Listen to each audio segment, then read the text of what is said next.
ಇವತ್ತು ಏನು ಮಂಡ್ಯದಲ್ಲಿ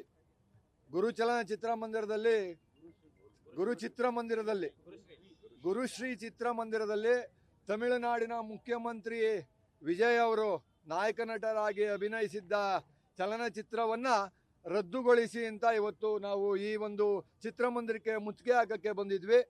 ಇವತ್ತು ಏನು ಮಾಲೀಕರು ಮತ್ತು ಮ್ಯಾನೇಜರ್ ಅವರು ಬಂದು ನಮ್ಮ ಸ್ಪಂದನೆಗೆ ಹೋಗೊಟ್ಟಿದ್ದಾರೆ. ಇವತ್ತು ಏನು ಕಾವೇರಿ ಹೋರಾಟ ನಡೀತಾ ಇದೆ, ನಮಗೆ ಒಂದು ಮರಣ ಶಾಸನ ಸಿಕ್ಕಿದೆ.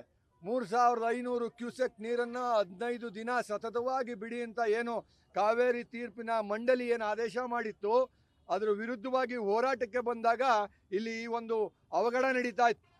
ಯಾಕೆಂದರೆ ತಮಿಳುನಾಡಿನ ಮುಖ್ಯಮಂತ್ರಿಯ ಚಿತ್ರವನ್ನು ನಾವು ಇಲ್ಲಿ ನಡೆಯೋಕ್ಕೆ ಬಿಡೋಕ್ಕಾಗುತ್ತಾ? ಸಾಧ್ಯನೇ ಇಲ್ಲ. ಇವತ್ತು ನಮ್ಗೆ ಅನ್ಯಾಯ ಆಗಿದೆ. ರೈತರಿಗೆ 2ನೇ ಬೆಳೆಗೆ ನೀರನ್ನ ಬೇಕು ಅಂತ ಒತ್ತಾಯ ಮಾಡ್ತಿರೋ ವ್ಯಕ್ತಿಯ ಪಿಕ್ಚರನ್ನು ನಾವಿಲ್ಲಿ ತೋರ್ಸೋಕ್ಕೆ ಬಿಡೋಕ್ಕಾಗುತ್ತಾ? ಹಾಗಾಗಿ ಆಗದೇ ಇಲ್ಲ. ಇವತ್ತು ಮುತ್ತಿಗೆ ಹಾಕಿದಾಗ ಗುರುಶ್ರೀ ಚಿತ್ರಮಂದಿರದ ಮುಖ್ಯಸ್ಥರು ಒಪ್ಕೊಂಡು ಈ ಶೋನ ನಿಲ್ಲಿಸ್ತೀವಿ, ಮುಂದೆ ಯಾವುದೇ ಶೋ ನಡೆಯೋದಿಲ್ಲ, ಕಾವೇರಿ ಹೋರಾಟ ಮುಗಿಯೋವರೆಗೂ ನಾವು ಅದನ್ನು ಅವಕಾಶ ಮಾಡಿಕೊಡಲ್ಲ ಅಂತ ಒಪ್ಕೊಂಡಿದ್ದಕ್ಕೆ ಇವತ್ತು ಆ ಪೋಸ್ಟರ್ನ ಹರಿದು ಹಾಕುವುದ್ರ ಮುಖಾಂತರ ಪ್ರತಿಭಟನೆ ನಡೆಸಿ ನಾವು ಅವ್ರಿಗೆ ಎಚ್ಚರಿಕೆ ಕೊಟ್ಟಿದ್ವಿ.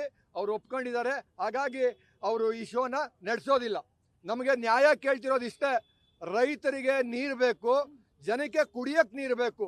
ಇವತ್ತಲ್ಲಿ ನೀರಿಲ್ಲ KRS ಅಲ್ಲಿ. ನೀವು 2ನೇ ಬೆಳೆಗೆ ನೀರನ್ನ ಕೊಡಿ ಅಂತ ಡಿಮ್ಯಾಂಡ್ ಮಾಡಿದ್ರೆ ಅದನ್ನು ಕೊಡೋಕ್ಕೆ ಸಾಧ್ಯ ಇಲ್ಲ. ನಾವು ಮುಖ್ಯಮಂತ್ರಿಗೆ ಮತ್ತು ಜಲಸಂಪನ್ಮೂಲ ಸಚಿವರಿಗೆ ಹೇಳೋದಿಷ್ಟೇ, ನಾಡಿನ ಋಣ ತೀರಿಸೋ ಸಂದರ್ಭ ಬಂದಾಗ ಹಿಂದೆ ಮುಂದೆ ನೋಡಿಕೊಂಡು ಜನರ ಹಿತವನ್ನು ಕಾಪಾಡಿ, ಯಾರಿಗೂ ಭಯ ಬೀಳಬೇಡಿ. ಇಡೀ ಕರ್ನಾಟಕದ ಜನ ನಿಮ್ಮ ಜೊತೆ ಇದ್ದಾರೆ. ಆ ಕಡೆ ಸರ್ಕಾರನೂ ನಿಮ್ಮದೇ, ಈ ಕಡೆ ಸರ್ಕಾರನೂ ನಿಮ್ಮದೇ. ಹಾಗಾಗಿ ಕೂತು ಮಾತಿನ ಮುಖಾಂತರ ಬಗೆಹರಿಸಿ ಕರ್ನಾಟಕದ ಜನತೆಗೆ ಒಂದು ನ್ಯಾಯ ಕೊಡಿಸುವಂಥ ಕೆಲಸ ಆಗಬೇಕು ಅಂತ ಈ ಸಂದರ್ಭದಲ್ಲಿ ಕೇಳ್ತಾ ಇದ್ದೀವಿ.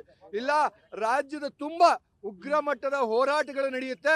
ಈಗಾಗಲೇ ಇತಿಹಾಸ ಆಗಿದೆ, ಮತ್ತೆ ಇತಿಹಾಸವನ್ನು ಮರಳಿಕಳಿಸುವಂಥ ಕೆಲಸಕ್ಕೆ ನೀವು ಆದ್ಯತೆ ಕೊಡಬಾರ್ದು ಅಂತ ನಾನು ಈ ಸಂದರ್ಭದಲ್ಲಿ ಸರ್ಕಾರಕ್ಕೆ